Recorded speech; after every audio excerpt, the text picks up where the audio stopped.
also be considered foolish. Purport. There are two classes of men, namely Kripana and the Brahmana. A Brahmana is one who knows Brahman, the absolute truth, and who thus knows his real self-interest. A Kripana, however, is one who has a material, bodily concept of life. Not knowing how to utilize this human or demigod life, a Kripana is attracted by things created by the material modes of nature. The Kripana, who always desire material benefit, are foolish, whereas Brahmanas, who always desire spiritual benefits, are intelligent.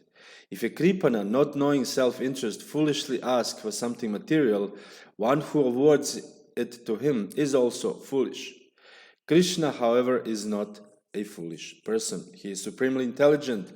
If someone comes to Krishna asking for material benefit, Krishna does not award him the material things he desires. Instead, the Lord gives him intelligence so that he will forget his material desires and become attached to the Lord's lotus feet. In such cases, although the Kripana offer prayers to Lord Krishna for material things, the Lord takes away whatever material possessions the Kripana has and gives him the sense to become a devotee. So I will just speak a little bit, then there's more purport to it. Om Jnana Timirandasya Gyananjana Shalakaya Chakshurun Militam Yena Tasmai Shri Gurave Namaha Shri Chaitanya Manobishtam Stapitam Yena Bhutale Svayam Rupa Kadamayam Dadati Svapadantikam. Those who think material assets to be everything or to be the ultimate goal of life are called misers or kripanas. This is an interesting concept. This is the first time we hear from anybody in this world such a statement. That if somebody thinks the material assets are everything, or if these people think that this is ultimate goal of life, they are called misers. They're not called, illusion, but they're called misers. This is interesting. What is a miser? Miser is a person who doesn't want to give something away. It is described in the Srimad Bhagavatam in the 11th canto, that in the story of the Avanti Brahmana, that this Avanti Brahmana was actually very rich. But he was so miserly that he did not want to spend anything because he was so thinking, how can I spend any of my hard-earned money? So he was keeping all the money for himself. And he also would live himself very poorly, but he had this money, which is an interesting psychological concept, that people are attached just to possess things. Because, for example, if you think, why would a billionaire need another million or another 5 million? Why would anybody who has $1 billion or billion euros want to do business? Like, why? The reason is there's this sense of accumulation. Yes, I have this. And usually billionaires, they make another billion, which we saw now during the COVID. The internet moguls, they made another billion and another 2 billions or whatever. So why would a person need another $1 billion? For what? But just this is called miserliness of this kripana. So we are in our own ways all these misers, because we have something which we could use to actually benefit ourselves, but we keep it. No, I don't want to use it. Just like this person who has lots of money. And what do we have is potency or potential to fulfill our spiritual path, to fulfill our spiritual needs, but we keep it. No, I don't want to. Maybe sometime, but not now. And therefore, people don't want to talk about this. I'm writing the chapter on death, in my book, and it is interesting how people don't want to talk about it. People do not want to talk about that, or if they talk, they say, "Oh yeah," and just as fast go over the topic as fast as possible. Because who wants to talk about death? People want to talk about life, about positive things. Why do you want to talk about negative things? But Srila Prabhupada explains what If something is 50-50, if there's a 50% possibility of happening and you don't want to talk about it, for example, or something which is 100% possible, which is, for example, the example is we are sitting on a train, and this train is running towards the bridge, and bridge is broken, so the train will fall down into the abyss. And then we are sitting and somebody informs us this train within 40 years or whatever, 30 years will be going down to abyss, we will all die. And he said, yeah, don't be so negative, why are you so negative? We talk about positive things. Let's go to the bar and drink something. And I like this drink better. Which drink do you like? I like this drink better. And they discuss for 40 years these topics. Is this food better? And then they have relationships and they live in this. There was one film recently. I don't know. It's called Ice something. Do you know Icebreaker? I saw this trailer. They're living in a train because the earth has become ice, and the only way to survive is to circle around in a train. Train circles around the world like in I don't know which speed. So they're living basically in the train. So this is exactly our position. We're living in this train of life, but this train is going inevitable towards that particular bridge which doesn't exist anymore. And yet we are discussing some interesting topics, as what kind of food do I have, what kind of drink do I have, or does this skirt make me fat, or not, or these are completely trivial topics, and this is called kripana. This is called misers. Why? Because they do not know the ultimate necessity of the soul. The soul has a different necessities. The soul has totally different necessities, and these necessities are spiritual necessities. And therefore, in the Krishna consciousness movement, by the grace of the various teachers who left these teachings, and by the Srimad Bhagavatam itself, and Krishna, we understand what these necessities are, and therefore we try to apply these necessities into our lives.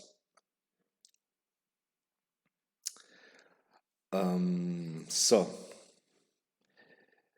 Prabhupada says it in the purport. There are two classes of men, namely Kripana and the Brahmana. So there's this misers, which is all of us, at least speaking my name, maybe you're not so. But there's also the other class, which is called Brahmana. A Brahmana is one who knows Brahman, the absolute truth, and who thus knows his real interest.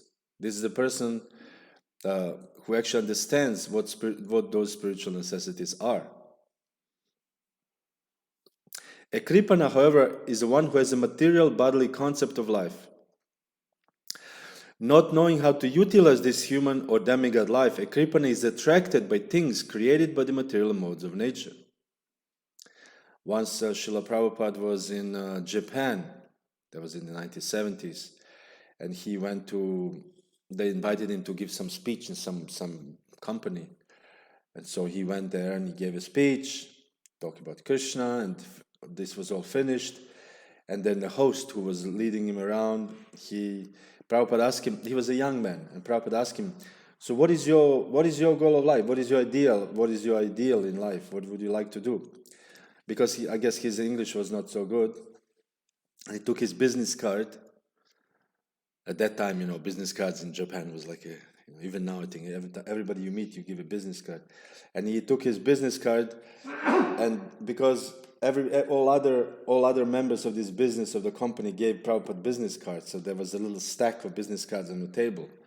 And he took his business card and he put business card on top of other business cards, showing this is my goal of life, to be on top of these other business cards, that I am the important person.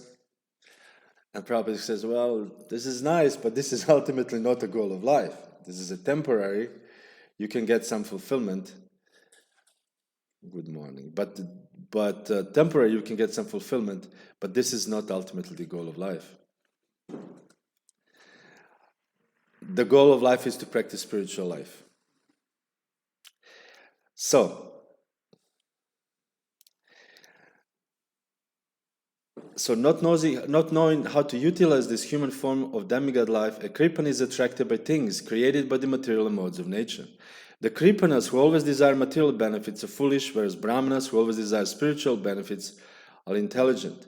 So this is another interesting concept, but foolish does not mean that someone is not intelligent. I cannot calculate, or there are people who are illiterate, or this is a different judgments, different measurements.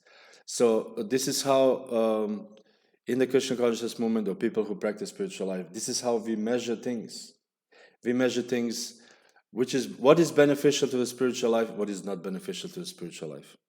If not beneficial to the spiritual life is very, very intelligent thing, we do not do it, no matter how materially glorious and wonderful thing is. And in the vice versa, if the something is so my friend Cook. If something is very glorious, something is very not good, not so glorious, we do it. For example, when I joined the Hare Krishna movement when I was very young, 21, my first service was to clean the floor.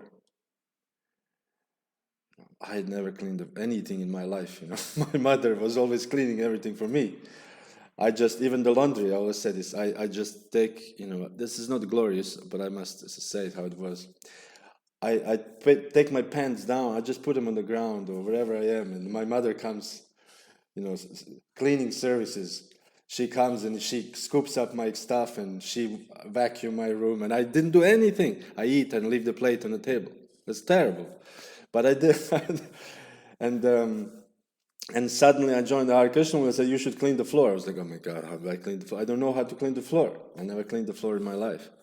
So then they taught me, you do it like this, and you pull this way and that way. And so I said, okay, I will clean the floor. And then there's some other services. Then I learned how to cook. I never cooked anything in my life. But for Krishna, in the meaning for the spiritual necessities, I learned all these things. And I did these things knowing that these things are beneficial for me. Now, of course, when I look back in my young self, it's terrible. But on the other hand, also, I could have, actually, interestingly enough, I was once in New York City. I was distributing books. I like to distribute books in front of at that time, World Trade Center. It was still World Trade Center. And I was distributing our books to all the business people. Business people are very, cool. I like them. They're very fast. They come, and I said, excuse me. And he said like this, look at the watch. You have 30 seconds to tell me what is this book about. I don't have time. So I say really quick, and he takes the book or not. He walks away. That was my. So then I was, selling books on the street for some time, and then I saw one man was standing in a corner looking at me. I was thinking, what is this, police or who are these? You don't know. Then he came up to me and he said, I'm observing you since 1 hour. He said, yeah, my name is this. You want to work for me? Because I think you're very good.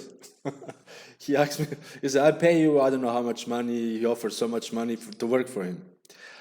I said, well, thank you very much, but, we don't do this for money. This is not the point. I explained to him what are we doing, and he said, So the point is here, what I want to say is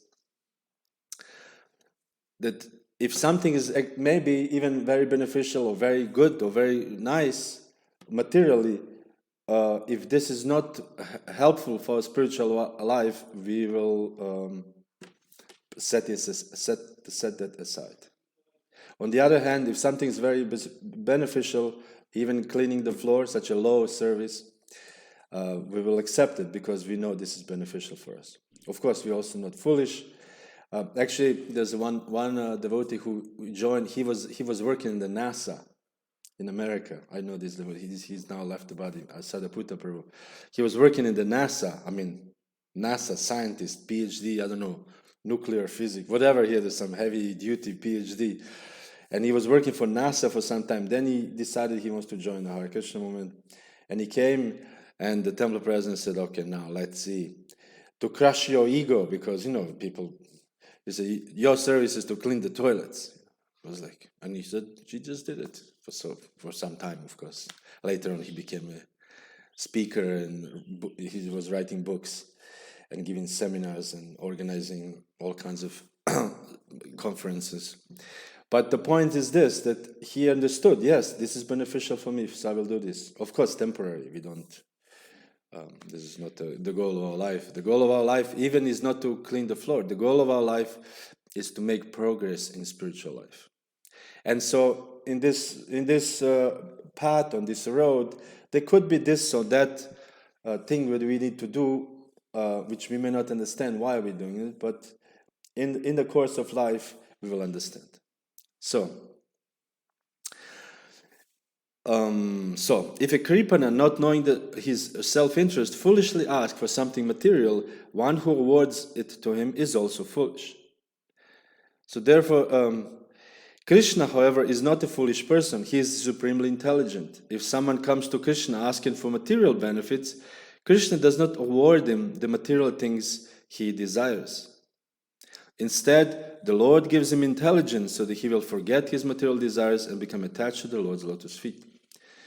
So sometimes it is described in the Bhagavad Gita that 4 different kinds of people are coming to practice spiritual life. One is inquisitive, one is in need of money, one is suffering because of the suffering, and one is looking for the absolute truth. So people who are very much suffering, they're suffering, then they don't know what to do anymore. Usually people who are having these incurable diseases, what do they turn? They try different kinds of doctors usually. And then suddenly nothing works anymore, so then they go to these healers, so-called healers. People who operate with tin metal, whatever, this different kinds of healers, or people who are mystic, this and that. And I know in Brazil, it was a few years ago, everybody was going to him, he could heal you or something by his look. So people who suffer, they look for some alternative, even if it is a little bit not conventional. So people who suffer, sometimes they turn to God. They said, there's nothing else left for me. I'm suffering. This world is totally terrible. God, they start going to church or something like this.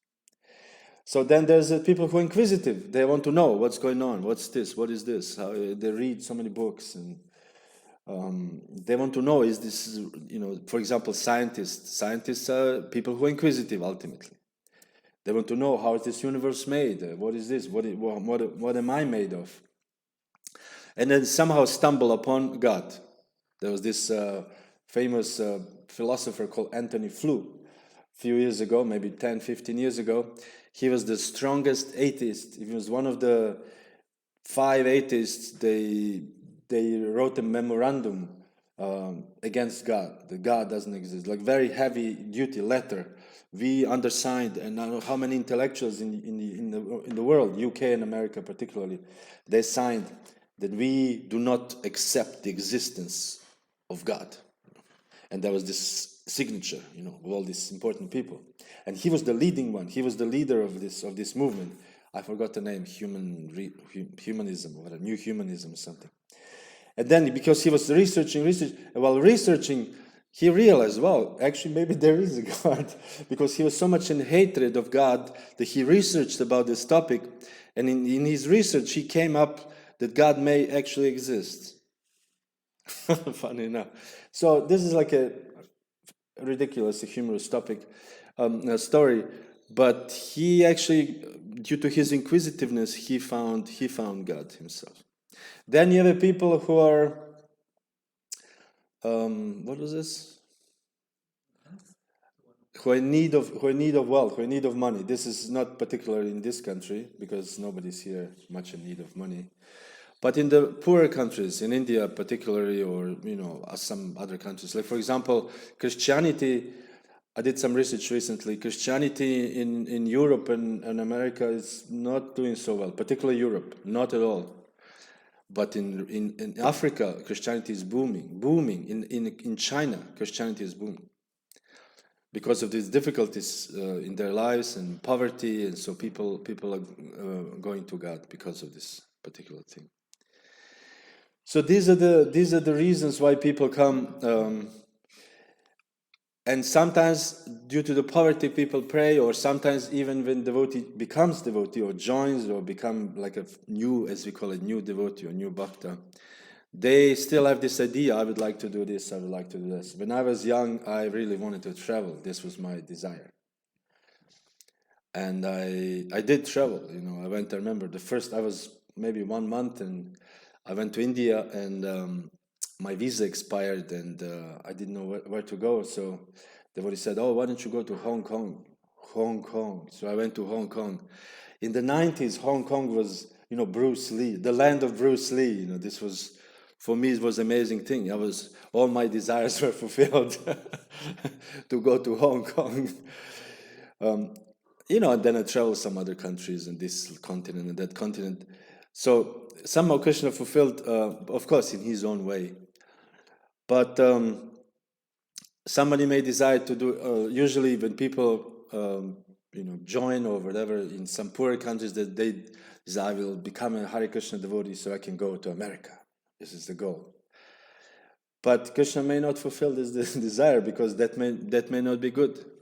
Because there was a case is that people who actually become devotees in India, and they go to America to become priests or whatever, and as soon as they get their green cards, they're gone. That's it. Their spiritual life is over. So Krishna, the point is that we may pray for some material, or we may desire secretly in our hearts some material benefits, but Krishna may not give it, because it may not be good for you. So therefore, Krishna is very intelligent. And the reason why this is not realized or not happening is because God himself has the best interest of his devotee in his heart.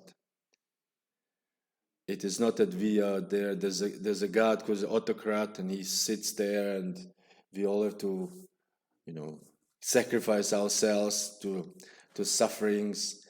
But no, Krishna thinks he wants us to be happy. So this is not good for you. Just like a child, Srila Prabhupada gives example, when a child is sick, and the child should not eat, for example, bread. And then child said, oh, I'm so hungry, give me some bread. And then you give a child bread, and child gets more sick. So this is how God thinks. No, this is not good for you. Why would I give it to you that you can suffer? So therefore, Krishna is very intelligent as God.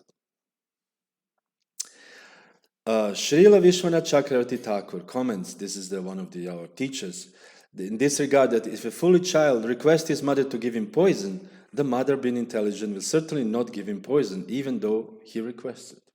This is the example. I want to have a poison, A materialist does not know how to accept material possessions, means to accept poison or the repetition of birth and death. So this is the actual poison. The actual poison is to stay in this world and accept another birth. When our life is going well and everything is going fine, we think, it's great, it's wonderful, the life is great, why are you being so negative? But the reality is the life is actually very short. I'm a little bit older now, and I can relate to this, that life is gone. When you look back, it's like, gone. Life is gone. And another 20 years, and I'll be also gone. So life is going very fast. So we should try to understand what is this life about, and what's going to happen when this final moment comes. So therefore it says here, the ultimate bad thing is to accept repetition of birth and death. Because in our scriptures, in our shastras, it's described that when we leave this body, when we die, as we call it here, we will have to accept another body according to our mentality, what kind of mentality we developed in this life. At the end, this will be a summary, like abitur, and then we'll get the grades. We'll get a grade, and then depends. I don't know, you are now enrolling to university. Depends what kind of grade do you have. If you have a 3.8, it will be very difficult to enroll into, I don't know, some very prestigious course. But if you have a 1.2 or 1.0, that's pretty good. That's pretty good numbers to have. So in the same way, whatever summary of our consciousness is during this life, we will have to, at the end, there will be this ultimate abitur, and then due to this consciousness will lead us to another body. So if you have a consciousness over, of an animal, then we'll become an animal. Which is not bad in itself, but it's just a waste of time, waste of life. I mean, if you see these cats here, they're nice. They climb the tree. They're pet. They come to pet. But this is not exactly life. At least I wouldn't like to lead that life, or life of a tree, for example. Imagine you become a tree. I mean, it's helpful. You are helping the planet. At least you're not destroying anything, and you're not violent. You're just standing there. But still, standing there for hundreds of years, it's not desirable activity for any being. So this is what's going on, that we all getting results of our actions and our minds, consciousness in this life, and we are transmitting it to our next life. But a materialist does not know that to accept material possessions means to accept poison or the repetition of birth and death. An intelligent person, a Brahmana, aspires for liberation from material bondage. This is the real self-interest of a human being. This is what we're really doing here. What are we doing in the Hare Krishna movement? We are trying to aspire for liberation from the material bondage. Because this is all considered bondage. Material world, material body is a bondage. We are so limited by our mind, by our bodies. Again, it is difficult to speak like this or to explain to people who live in a very developed, as we call it, developed countries. Germany, to say, you're in bondage, and they said, no, I have a very nice house, I have a nice income, and I have a nice Renteversicherung, whatever, I have a Krankenversicherung. I'm living a nice life. What's so bad about it? The bad about it is that after this body is over, you may not have this kind of nice facility. This is the bad thing about it. We don't know. It's a gamble. We don't know. So next life we may become some lower, because if we may be abusing this body in a sense, materialistic sense, and then next life we may accept lower body. We may become this cat, or we may become maybe not in Germany. To be also, German cats have better karma than cats in the third world. I'm sure. Like you dogs in India. I don't know which part of India you're from. Mumbai. Mumbai. Okay. So, dogs in India, they're very not the best looking. Or in North in Vrindavan, they have all these pigs, free pigs running around. Not the best life. So we don't want to do this. We want to avoid this kind of gamble, actually. This is a much more safer path. Much more safer path. And it's a nice path. We have a nice living, decent living, nice food, nice, decent accommodation. So it's not so bad to be a Hare Krishna devotee, I think. And even as a lifestyle, what to speak of spiritual benefits. So this is all what I wanted to say for today. I thank you very much for your attention. Would you like to ask anything? If you have when your life ends and you have 1.0 before, yes. What happens then? If you have 1.0 abitur, well, we can look at it from two different angles. One angle is that if you have a 1.0 abitur, then we can go to the higher planets. It is described in the Bhagavatam, the universe is constructed on the middle planets, lower planets, and higher planets. Middle planetary system, or different planets, we are in one of those, planet Earth. And in the lower planets, of course, there's the lower planets, not so good planets to go. But higher planets are planets of the demigods, and even a little higher is also planet of the sages. So if you have a 1.0 abitur, then you may go to the little higher planets, where the life is much more comfortable. This middle planets where we live is a planet of sukha and dukkha, the happiness and distress. And this is very helpful to understand spiritual life. We are not suffering too much. Like in lower planets, there's a suffering a lot, and there's no concept of God or spirituality. So it's very difficult to understand anything. But then, if somebody is really if you're hungry, for example, you're hungry, somebody feeds you every once a 10 days, and keep you in shackles in the dark and beats you every day. And if somebody comes and said, "Oh, you should accept spiritual life," you would think like, "Get lost! I'm hungry. I'm starving." It's not the best condition. So in the higher planets also, it's not the best condition because they have a good time. I mean, if someone in a full-time party, of course, not in that negative sense, but demigods have a very nice life, much, much nicer than we have.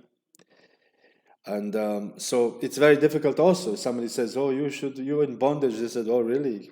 Who is here in bondage? I don't see anybody. You're talking to me?" But in the middle planetary system, we have this happiness and distress. So this is actually a very good location to understand. Sometimes we suffer, sometimes we not suffer, sometimes we enjoy, sometimes we not.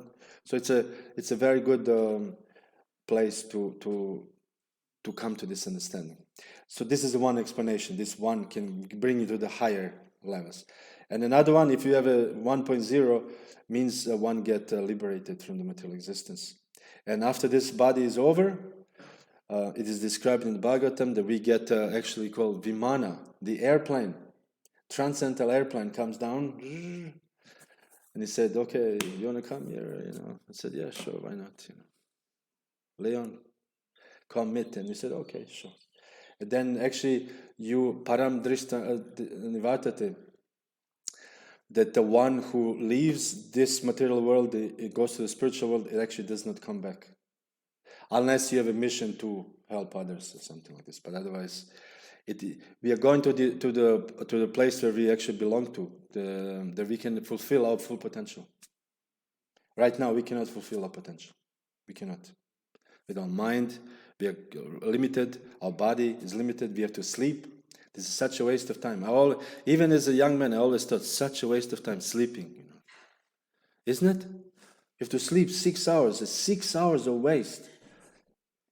I mean, we know some. For example, I did some art when I was young, and I know one artist. He thought sleeping is a waste of time, so he would sleep like this. He would sit in a chair, and he would be holding a spoon. And he falls asleep, and spoon falls, and he wakes up. So he doesn't want to waste time, because he wants to use time to paint. So this is a waste of time. Eating is also a waste of time. When we have Ekadashis, we have twice a month this day called Ekadashi. We fast from grains. We don't eat grains and beans at that day. So it's also advised sometimes. Some people also fast from all food. So we had the last month. A few weeks ago, we had this once a year. There's one special Ekadashi, so we didn't eat anything, and we were thinking, wow, this day is so long when you don't eat, isn't it? There's so much to do. You can read, you can do so much, because somehow eating is occupying lots of time. So like this. This is what we get with 1.0. Yes, I'm very much. From logical or from intellectual view, I would understand this point of what you was explaining. Theoretically. Yes. But I'm wondering, because the whole also Bhagavatam and scriptures are going through examples where experience is a lot, showing practically how important it is to go through some things. So I was just wondering how such a great devotee, even Narada Muni, even so many, there's so many examples of experience, even I think Indra, like this, was put in a situation to go through some experience to understand something. So I'm just wondering why is this? This is difficult to answer, because each person has a different karma, different things to learn in their lives. This is one explanation, and an explanation is material world is always it is always some difficulty. It is made like this, like as Prabhupada explains in jail. If you go to jail, You said, "Oh, these people are not nice here." This is jail. This is how it is there. It's meant like this. So this material world is meant to create disturbances. It's just meant. Even like Prabhupada gives the example, when you walk, this is my experience somehow, especially in India, dogs bark at you. I didn't do anything to, I don't know these dogs. I'm walking my way and dogs are, why? What have I done? I was always wondering, what have I done to you? I asked one dog once, what have I done to you? Why are you barking at me? What have I done to you? And he's like, angry. So this material world is meant to be disturbance. So everybody get this is a second answer. Everybody get disturbance in their own way. We know the story even with Prabhupada was walking on the street and a cow came and gored Prabhupada in the chest and Prabhupada fell on the ground. Why? I was just thinking, why would that happen? Would that happen because this is a material world. These things happen. Even Prabhupada had, for example, toothache. We know Prabhupada had a toothache, heavy, severe toothache. And he had this, I don't know what is this disease when your ear rings, bong, bong, bong. His ear was ringing. Why would a pure devotee of Krishna, such a great devotee, have an earache or whatever, toothache? This is material world. I was more thinking not of these karmic reactions. I was more thinking of experience about humility, about life at all. Yes. Many times we like to be immediately nice like apple. But yes. It's so natural to be green apple also. Yes, I read recently an article by an astrologer. He's passed now. He's not a devotee, but he was very much connected to devotees, and he wrote this article how the people, even spiritualists, they think now I joined the spiritual movement and all my problems are solved. I'm now perfect. Nothing's going to happen to me, and I will not have any pain. But this is not true. We have this certain karma, which karma, as you said, karma means learning. This is what karma means. Certain things happen to our life that we learn things. Because ultimately, as is described, this Brahmana learns by hearing. This is the Vedic system. You sit and you hear, and then you understand, yes. But in this age, we are not Brahmanas. Our intelligence is not so... So therefore, we have to, like a cow, I don't know if you've seen cow going to the field, cornfield. Can you say, my dear cow, can you please stop? The cow is like going for it. And then you have to be, I know in India, cow goes to the field. They have to beat the cow. And the cow is like, they have to beat the cow, don't go there. And the cow just don't go there. So this is exactly what karma is. We get beaten in certain ways, this way or that way, or mentally, but the point is not to be angry in this situation, but to learn something, as I said. Thank you. Yes.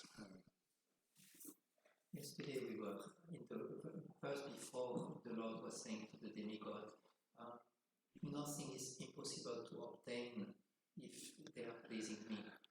And so it was more or less okay that every desire can be fulfilled if we please the Lord. Yes. And then the question came to me yesterday, but maybe the Lord is not fulfilling some desires because it might be negative or not good for those persons, but that seems to contradict the topic where he said, I fulfill all desire when I'm pleased. So my answer to that person yesterday was that Krishna might fulfill the desire in a way that we don't want it anymore. So that still makes sense. But there, today in the purport is that sometimes Krishna, no, will not fulfill it. Yes. So there it seems to be quite contradictory to the statement that he's fulfilling the desire of everyone when he is pleased. So how you can... Yeah, this is a tricky thing because again, it's a personal thing. This is a thing. We all have a personal relationship with God. And then God knows in this situation, this is good for you, this situation is not good for you, so I will maybe fulfill, I may not fulfill. When you speak in this, I remember when I was very, very young, 16 years old, I was reading this on the road, Jack Kerouac, so we thought, well, let's hitchhike. That was a cool thing to do, hitchhiking. And then we ended up in some small place, me and my friend, and we were standing there for like maybe 3 hours, no cars stopped, no cars. And I said, and I get this wonderful, how about if we pray to God to send us a car? And he said, oh, let's do it. And we said, my dear God, I mean, this is stupid. My dear God, please send us a car. 30 seconds, it wasn't even 30 seconds, the car came and stopped. We were like, wow, God fulfilled our promise, you know. It's silly, you know, but, you know, Krishna thought, okay, this guy, you know. So he fulfilled this thing, but some later time I prayed for something and it didn't happen as I expected. So, yes and no, and yes and no. Sometimes it's, you know, depends also on the level of your advancement. On the level of your advancement, which is maybe good 10 years ago, it's not good anymore now. Because people have different levels of advancement, different standards. Some people have different standards. Like what was 20 years ago or 30 years ago was a different standard, now is a different standard. Now maybe Krishna expects more because you're more mature, you're claiming to be such and such great devotee, so you have to do this. No more hitchhiking and praying, for example. Anyway, anything else, or we're winding up? Thank you very much. Hare Krishna, Srila Prabhupada ki jai.